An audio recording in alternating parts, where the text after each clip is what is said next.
Verrückt Slide Incident.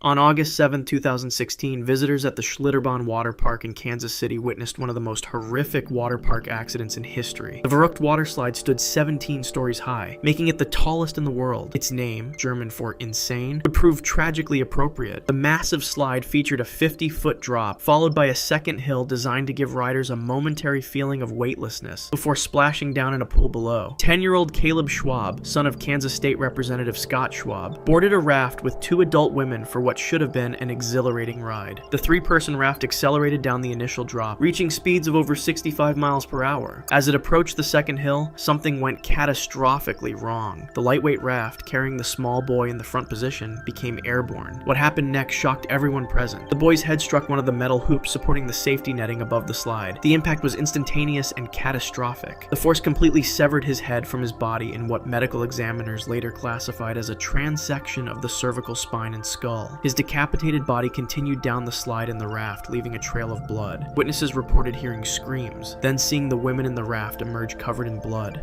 Park staff quickly evacuated the area, but it was far too late. Investigators later discovered that park officials had documented multiple incidents of rafts going airborne on the same section of the slide, yet continued operation. The ride, once marketed as an engineering marvel, had become a deadly trap that claimed the life of a child in the most gruesome way imaginable. Bonsai Pipeline Incident.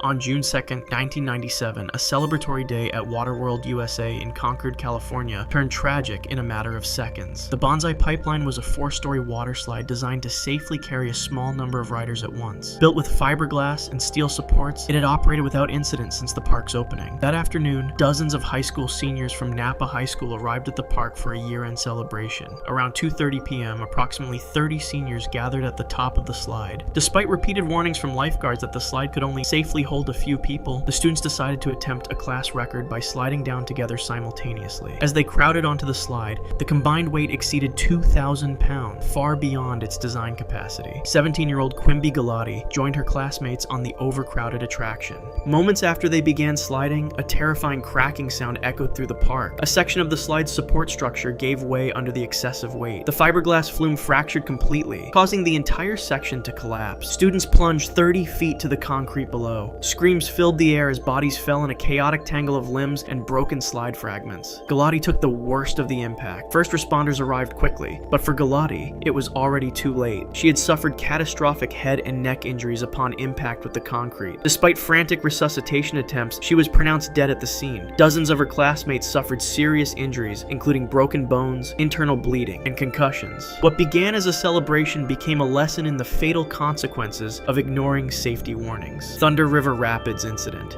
On October 25, 2016, Dreamworld Theme Park in Queensland, Australia became the site of one of the country's worst amusement park disasters. The Thunder River Rapids ride was a family attraction that simulated a whitewater rafting experience. 6-person circular rafts floated along a conveyor belt through artificial rapids. The ride was considered one of the safest in the park, with a history of over 30 years of operation. At approximately 2:20 p.m., a critical water pump failed, causing water levels to drop dramatically within seconds. The sudden lack of water left one raft stranded on the conveyor belt near the unloading area. The automated system continued to operate, sending another raft toward the same location. The second raft, carrying 6 passengers, collided with the stranded one and became caught in the conveyor mechanism. The raft was lifted and pivoted to an almost vertical position. 4 adults, Cindy Lowe, Kate Goodchild, Luke Dorset, and Ruzi Aragi, were thrown into the machinery below. The metal components of the conveyor system and the mechanical gears created a deadly trap. Their bodies were caught between the raft and the conveyor belt's moving parts, causing catastrophic crushing injuries. Witnesses described hearing screaming that suddenly stopped. Park staff rushed to shut down the ride, but the mechanism took nearly a minute to fully stop. By then, all 4 victims had suffered fatal compressive trauma and asphyxiation. Medical examiners later confirmed that death occurred within seconds due to severe thoracic compression that made breathing impossible. 2 children who remained in the raft survived only because their smaller size allowed them to avoid being pulled into the machinery. They watched helplessly as the adults died before their eyes. Volcano Slide Incident.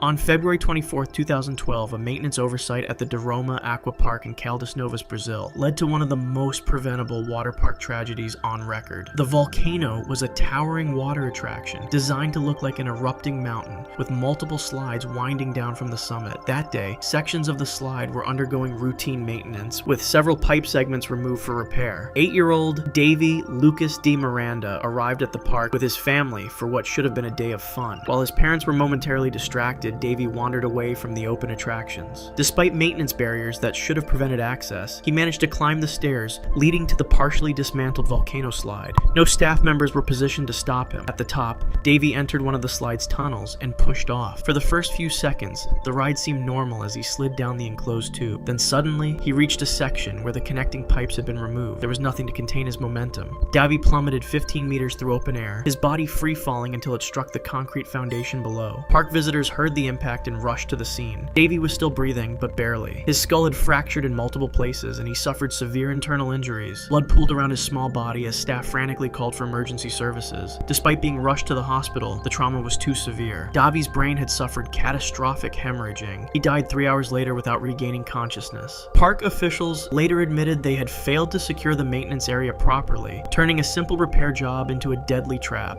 Wild Waves activity pool incident. On August 6, 2016, a crowded Saturday at the Wild Waves theme park in Federal Way, Washington became the setting for a drowning that went unnoticed for nearly 15 minutes. The activity pool was one of the park's most popular attractions, a 500,000-gallon pool with simulated waves and depths ranging from 3 to 10 feet. On busy days, hundreds of guests would pack the water, making it difficult for lifeguards to monitor everyone. Vijayarangan Srinivasan, a 32-year-old software engineer who had recently moved from India, was enjoying the pool with friends. As the wave machine activated, the already crowded conditions became more chaotic. At approximately 5:30 p.m., Srinivasan disappeared beneath the surface in the deepest section of the pool. The churning water and limited visibility meant no one immediately noticed his absence. What happened next was a catastrophic failure of oversight. Several children in the pool spotted a body on the bottom and repeatedly alerted a nearby lifeguard. According to witness statements, the lifeguard dismissed their concerns, assuming they were playing a prank. For nearly 15 minutes, Srinivasan remained submerged in 10 feet of water as hundreds of people swam above him. Medical experts later explained that drowning victims can experience consciousness for up to 2 minutes underwater. Srinivasan would have felt the burning sensation of water entering his lungs, followed by intense panic and pain as his body fought for oxygen. By the time another guest finally spotted and identified his body as real, brain death had already occurred. Despite being pulled from the water and receiving CPR, he was pronounced dead at the hospital. His body had been within sight the entire time, hidden in plain view beneath the feet of unaware swimmers. Indiana log incident. On October 23, 2007, Australia's Jamberoo Action Park became the scene of a devastating mechanical failure. The Indiana Log was a popular flume-style ride that carried boat-shaped vehicles along a water channel, culminating in a steep 20-meter drop into a splash pool. The attraction relied on powerful water pumps to maintain sufficient water volume for a safe descent. That day, the ride had been operating normally for hours. At approximately 1:15 p.m., a critical mechanical failure occurred in the main water pump system. The water level at the bottom of the final drop began to decrease rapidly. Park engineers were unaware of the malfunction, as there was no automated shutdown system linked to water level sensors. A logboat carrying 4 passengers, including a 35-year-old woman, had already begun its climb to the peak of the attraction. As the boat crested the top of the final drop, the passengers had no way of knowing what awaited them below. Instead of the usual deep cushion of water to slow their descent, they were about to plummet onto an almost dry concrete trough. The boat accelerated down the slide at approximately 45 miles per hour, striking the nearly empty channel with devastating force. The impact shattered the fiberglass boat and ejected all passengers. The 35-year-old woman took the brunt of the collision, her head striking the concrete surface directly. The force caused immediate and catastrophic cranial trauma. Other passengers suffered serious injuries but remained conscious. They reported hearing a single crack, the sound of her skull fracturing, followed by silence. Park staff rushed to the scene and attempted CPR, but the woman's injuries were unsurvivable. She had suffered complete cerebral herniation from the impact. The brain trauma was so severe that she died within minutes, as the ride that was designed for fun became a deadly freefall. If you want to see more videos like this, click the video on screen now and make sure to subscribe.